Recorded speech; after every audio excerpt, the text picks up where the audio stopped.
इस कथा के लेखक हैं धीरज कुमार सालुंके।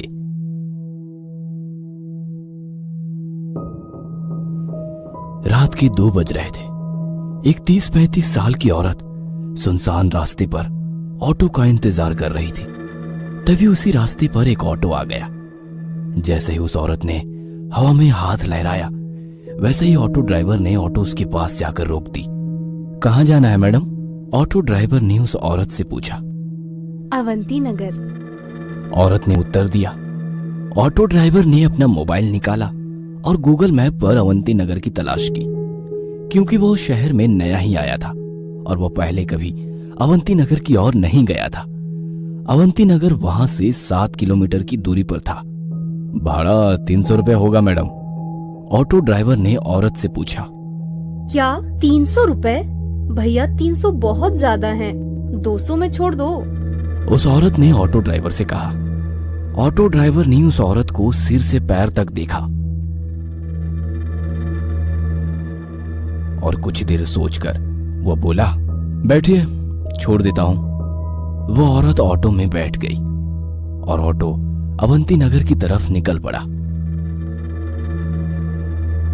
ऑटो ने 4-5 किलोमीटर की दूरी तय की थी। जब से वो औरत ऑटो में बैठी थी, तब से ऑटो ड्राइवर उसे आईने में घूरे जा रहा था और गाना गा रहा था। सलाम इश्क मेरी जान जरा कबूल कर लो, तुम हमसे इश्क करने की जरा सी भूल कर लो। ऑटो ड्राइवर के इस बर्ताव से वो औरत डर गई। उसने तुरंत किसी को फोन किया और धीरे से बोलने लगी।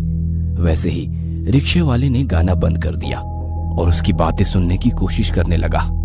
हेलो शालिनी, तू आ रही है ना मेरे घर? तुझे पता है ना कि मेरे पति विशाल अमेरिका चले गए हैं और मैं घर पर अकेली हूँ। वो औरत बोली। नहीं यार, मैं नहीं आ सकती, मैंने तुम्हें दोपहर में ही बताया था ना। फोन की दूसरी तरफ से दूसरी औरत बोली। ठीक है, मत आना। ऐसा कहकर उस औरत ने गुस्से में फोन रख दिया। ऑटो ड्राइवर ने उस औरत की बात सुन ली थी। उसने सुन लिया था कि वो औरत आज रात अपने घर पर अकेली है और उसके सहेली ने भी उसके घर आने के लिए मना कर दिया है। ऑटो ड्राइवर अभी भी शीशे से उस औरत को घूर रहा था। इस वजह से वो औरत बहुत ज्यादा डर गई थी। तभी उस औरत ने एक बंगले के सामने ऑटो ड्राइवर को रुकने के लिए कहा। ऑटो ड्राइवर ने देखा कि उस घर पर सिल्वर लीफ लिखा हुआ था। वैसे वो घर नहीं, एक बड़ा सा आलीशान बंगला लग रहा था। जैसे ही ऑटो रुक गया, वो औरत ऑटो से उतर गई और ऑटो ड्राइवर को पैसे देने के लिए उसने अपना हाथ आगे बढ़ाया। तभी ऑटो ड्राइवर ने पैसे लेते समय उसका हाथ पकड़ लिया और बोला, अब जब तुम मुझे यहाँ तक ले ही आई हो तो एक कप चाय ही पिला दो। ऑटो ड्राइवर की बात सुनकर औरत और भी ज्यादा डर गई। उसने ऑटो चालक के हाथ से अपना हाथ छुड़ा लिया और सीधे गेट के अंदर भाग गई। यह देख ऑटो चालक मुस्कुराया। तभी उसकी नजर पीछे की सीट पर गई। औरत ऑटो में अपना मोबाइल भूल गई थी। इससे पहले कि औरत अपना मोबाइल लेने वापस आती, ऑटो ड्राइवर ने ऑटो स्टार्ट कर दी और वह वहां से 9-2-11 हो गया। कुछ दूर जाकर उसने ऑटो रोका और उस मोबाइल को देखा। वो कुछ 20-25 हजार का महंगा मोबाइल था। यह देखकर वो बहुत खुश हुआ, लेकिन उसने देखा कि मोबाइल बंद था। लेकिन अब कुछ समय पहले ही तो वो औरत मोबाइल पे किसी से बात कर रही थी, तभी तो मोबाइल चालू था। फिर इतने जल्दी ये बंद कैसे हो गया? वो मन ही मन बोला। लेकिन फिर उसने सोचा कि शायद मोबाइल की बैटरी डेड हो चुकी होगी, इसलिए बंद पड़ा होगा। तभी अचानक उसके सिर में एक डरावनी योजना आ गई। मोबाइल फोन देने के बहाने उस औरत के घर जाने की। उसके दरवाजा खोलते ही उसके गर्दन पर छुरा रखकर उसकी इज्जत लूटने की और फिर घर में से सारे पैसे लूट के 9-2-11 होने की योजना बनाई। लेकिन इसके लिए उसे एक और साथी की जरूरत थी, इसलिए उसने अपने एक दूसरे ऑटो ड्राइवर दोस्त को फोन किया और उसे अपनी योजना के बारे में बताया। जब उसके दोस्त ने सुना कि एक सुंदर औरत घर पर अकेली है, तब उसका दोस्त वहां आने के लिए राजी हो गया।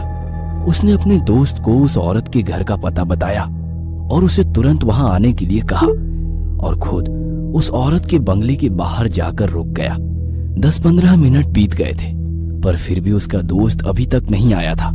उसने उसे बहुत फोन किए, लेकिन वो उसका फोन नहीं उठा रहा था। ऑटो ड्राइवर को ज्यादा देर तक रहा नहीं जा रहा था।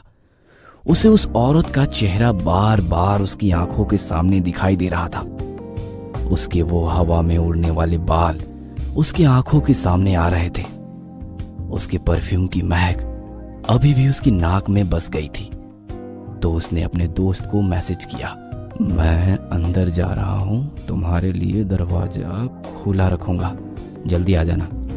जैसे उसने मैसेज किया वैसे उसने सीट के नीचे छुपाया हुआ चाकू निकाला और एक हाथ में चाकू और दूसरे हाथ में मोबाइल लेकर वो गेट खोलकर अंदर चला गया। उसने डोरबेल बजाई, लेकिन अंदर से कोई भी जवाब नहीं आया। उसने 3-4 बार डोरबेल बजाई, लेकिन फिर भी अंदर से कोई जवाब नहीं आया। उसने सोचा कि शायद वो औरत अब सो गई होगी। उसे लगा कि उसकी योजना विफल हो गई और गुस्से में आकर उसने दरवाजे पर अपना हाथ मारा। तभी घर का दरवाजा खुल गया। उसने उस औरत का मोबाइल अपनी जेब में रखा और दाहिने हाथ में चाकू लेकर घर में घुस गया। उसने घर का दरवाजा बंद कर दिया और इधर उधर देखने लगा। वो एक बड़ा सा हॉल था। उस फ्लोर पर कोई बेडरूम उसे दिखाई नहीं दी, इसीलिए वो सीढ़ियां चढ़कर दूसरे फ्लोर पर गया। वहां उसने देखा कि एक बेडरूम का दरवाजा खुला हुआ है और उस कमरे में रोशनी चालू थी। ऑटो ड्राइवर चुपके से दबे पांव उस कमरे में जा पहुंचा। अंदर कोई भी नहीं था।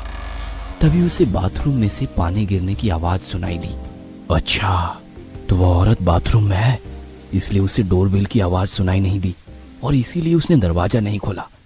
वो मन ही मन बोला और जल्दी से बाथरूम के दरवाजे के बाहर जाके खड़ा हो गया, क्योंकि उसने सोचा कि जब वो औरत बाथरूम से बाहर आएगी तो वह तुरंत उसके गले पर चाकू रख देगा और फिर बड़ी आसानी से उसकी इज्जत लूट लेगा।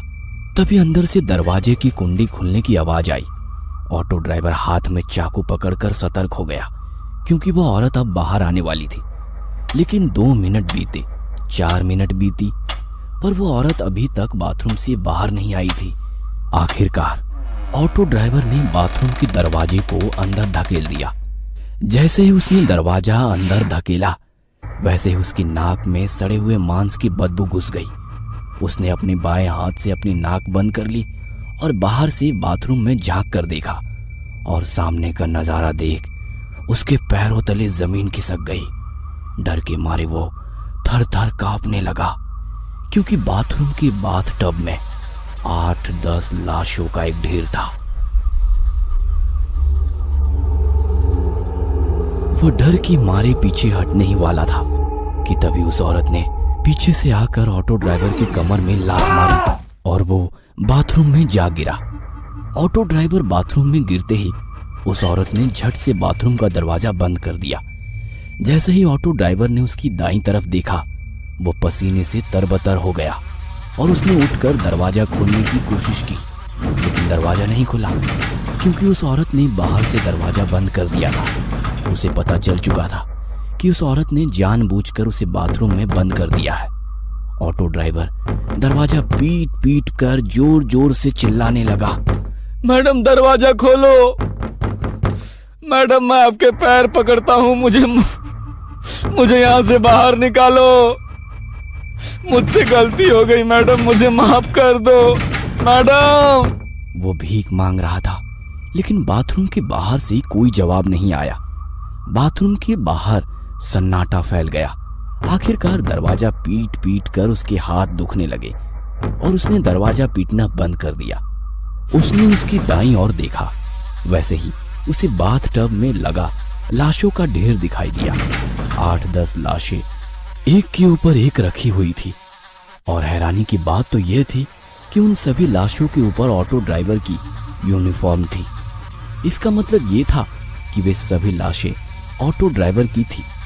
उसने अपने कपड़ों को देखा तो उसने भी वैसे ही यूनिफॉर्म पहन रखी थी।